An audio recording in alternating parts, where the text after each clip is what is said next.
Assalamualaikum warahmatullahi wabarakatuh. Perkenalkan, nama saya Ginar. Kali ini kita akan membahas tentang negara maju dan berkembang. Kita mulai dari pengertiannya ya. Negara maju adalah negara yang berhasil mencapai target pembangunannya. Sementara itu, negara berkembang adalah negara yang tingkat kesejahteraan penduduknya masih dalam taraf menengah. Karakteristik negara maju dan negara berkembang. Karakteristik negara maju sebagai berikut. A. Pendapatan per kapita tinggi. B. Mayoritas bermata pencaharian di sektor industri dan jasa. C. Tingkat pertumbuhan industri tinggi. D. Komoditas ekspor adalah barang-barang industri. E.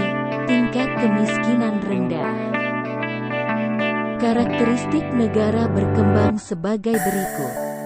A. Pendapatan per kapita yang cenderung rendah. B. Perkembangan penduduk tidak terkendali. C. Besarnya angka pengangguran. D. Impor lebih tinggi dibanding ekspor. E. Fasilitas kesehatan minim. Bentuk-bentuk kerjasama. Kerjasama antara negara maju dengan negara berkembang diwujudkan dalam bentuk tukar-menukar barang mentah dengan barang jadi, atau pertukaran barang mentah dengan modal dan tenaga ahli. Sedangkan kerjasama antara sesama negara maju diwujudkan dalam bentuk pertukaran tenaga ahli serta ilmu pengetahuan dan teknologi. Selain itu, bentuk kerjasama tersebut dapat dikelompokkan menjadi beberapa jenis, antara lain: 1. Berdasarkan letak geografis. 2. Berdasarkan banyaknya negara. Dampak pasar bebas bagi Indonesia.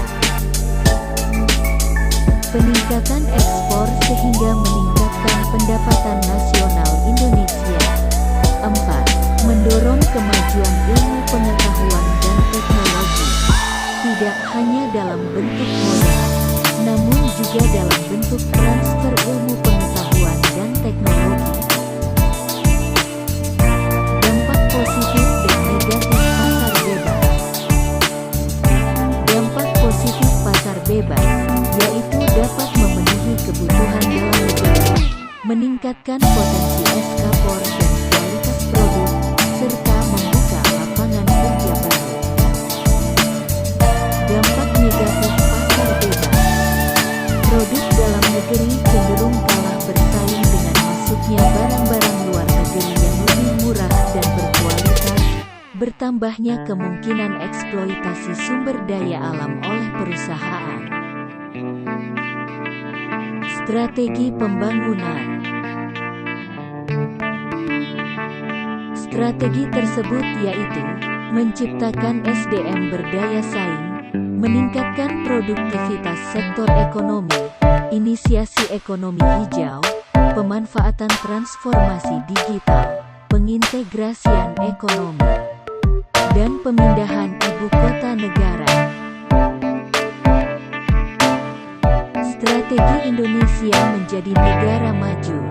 Pemerintah menyusun strategi pembangunan nasional yang dimasukkan ke dalam Rencana Pembangunan Jangka Menengah Nasional (RPJMN) tahun 2015 sampai tahun 2019, yaitu 1. Norma pembangunan.